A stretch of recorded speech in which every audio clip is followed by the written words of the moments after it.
पास repetitively बहुत सारी queries आ रही थी कि मैम आपने इतनी सारी वीडियोस में बोल दिया कि एडिशनल प्रैक्टिस पेपर आ गया है, अब बोर्ड का पैटर्न चेंज हो जाएगा, डायरेक्ट क्वेश्चंस नहीं आएंगे। तो ऑफकोर्स सी बात है, अगर डायरेक्ट क्वेश्चंस नहीं आएंगे तो हमारे पास केस स्टडीज आएंगी, हमारे पास एप्लीकेशन बेस्ड क्वेश्चंस आएंगे एंड हमारे पास कंपटेंसी बेस्ड क्वेश्चंस आएंगे। तो ज़रा एप्लीकेशन बेस्ड क्वेश्चंस मतलब जो हमारी केस स्टडीज आएंगी उनको सॉल्व करने का भी एक सही तरीका बता दो। So here I am telling you the correct way, सबसे करेक्ट वे, सबसे सिंपल वे जिससे तुम केस स्टडी सॉल्व कर सकते हो।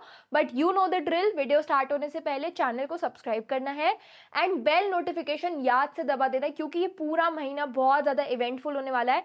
रिविजन सीरीज अलग आने वाली है, गाइडेंस सीरीज अलग आने वाली है, तो स्टे ट्यून्ड एंड सबसे पहले बेल नोटिफिकेशन दबाओ, फिर हम वीडियो कंटिन्यू करते हैं। तो जब एप्लीकेशन बेस्ड क्वेश्चंस की बात होती है तो या तो वो तुम्हारे 1 मार्कर 2 मार्कर्स में भी एक बहुत सिंपल से भी आ सकते हैं, या वो एक बड़े हमारे जो रोट लर्निंग वाले आंसर्स थे उनको स्किप करके proper full fledged 4 to 5 marks के भी आ सकते हैं। तो यार हम लोग बात कर रहे हैं तुम्हारे लॉन्ग एप्लीकेशन बेस्ड या केस स्टडी बेस्ड क्वेश्चंस की।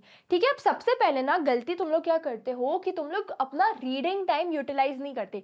ये मैंने इंग्लिश और हिंदी के पेपर में भी बताया कि जो तुम्हारा अनसीन पैसेज, जो तुम्हारा अपठित गद्यांश होता है, तुम रीडिंग टाइम में उसको समझती नहीं। तुम रीड क्या करते हो, क्वेश्चंस पढ़ते हो फट फट फट फट, अरे वाह आता है, अरे वाह आता है करके 15 मिनट तुम इसको देखोगे उसको देखोगे। 15 मिनट बहुत अच्छा अमाउंट ऑफ टाइम होता है कि तुम उसमें अपनी केस बेस्ड क्वेश्चंस को रीड कर सकते हो एंड वहीं पे उसका एनालिसिस स्टार्ट कर सकते हो। तो सबसे पहले की केस बेस्ड क्वेश्चंस को सॉल्व करने की यही आती है कि जो तुम्हारा रीडिंग टाइम होता है ना उसको यूटिलाइज करना स्टार्ट कर दो। अब तुम रीडिंग टाइम को यूटिलाइज करोगे, ऑफकोर्स सी बात है, तुम कोई चीज़ पढ़ोगे तो तुम्हारे दिमाग में ऑलरेडी चीज़ें पॉप होंगी उसके रिगार्डिंग। तुम कुछ चीज़ पढ़ोगे तो तुम्हारे पास आएगा कि हाँ ये भी पॉसिबल है, ये भी पॉसिबल है। तो उस रीडिंग टाइम में ही you have to analyse the details. जो भी डिटेल्स हमें दी गई होंगी वो तुम्हें रीडिंग टाइम में ही एनालाइज करके समझ लेके अब्जॉर्ब करके बैठ जाना है। अब टाइम बच रहा है आगे तो ठीक है, नहीं तो पेपर स्टार्ट करो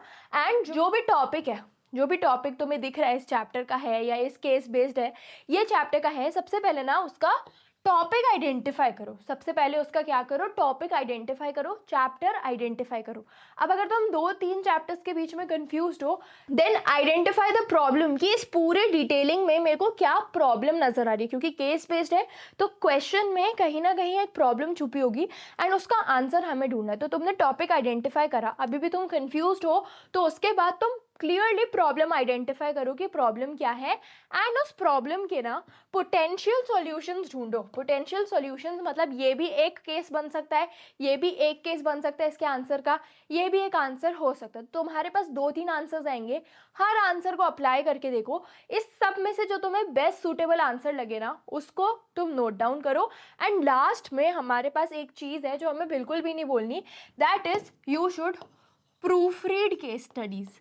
you should proof read case studies and again जो तुम्हारा रीडिंग टाइम होता है, कोई भी केस स्टडी तुम 1 मिनट के टाइम स्पैन में रीड करके नहीं सॉल्व कर सकते या एक बार रीड करके नहीं सॉल्व कर सकते। You need multiple readings, you need multiple readings, मतलब तुम्हें 2 से 3 बार कम से कम रीडिंग लगानी है किसी केस बेस्ड क्वेश्चन की। तो तुमने रीडिंग लगा ली, सब कर लिया, बट ना ये तुम्हारे एग्जाम की बात थी। एग्जाम से पहले केस स्टडी का भी एक पैटर्न आता है, केस स्टडी का भी एक तरीका आता है एंड अगेन इसमें मैं तुम्हारी हेल्प बिल्कुल भी नहीं कर सकती। तुम एक्सपेक्ट कर रहे हो कि मैं आऊँ, मैं तुम्हें केस स्टडी का ये सब बता दूँ, ये सब नहीं काम करेगा जब तक तुम केस स्टडी की प्रैक्टिस नहीं करोगे and your practice will begin from today itself. तुम्हें पता है बहुत बहुत बहुत वीडियोस बन चुके हैं इस बारे में कि PYQs कैसे, कब, कहाँ, कितने करने हैं। तो वो चीज़ अब इम्प्लाई करने का टाइम आ गया है एंड PYQs की तरफ थोड़ा सा फोकस स्टार्ट कर दो। ऐसी और वीडियोस आती रहेंगी। Till then stay tuned and happy learning.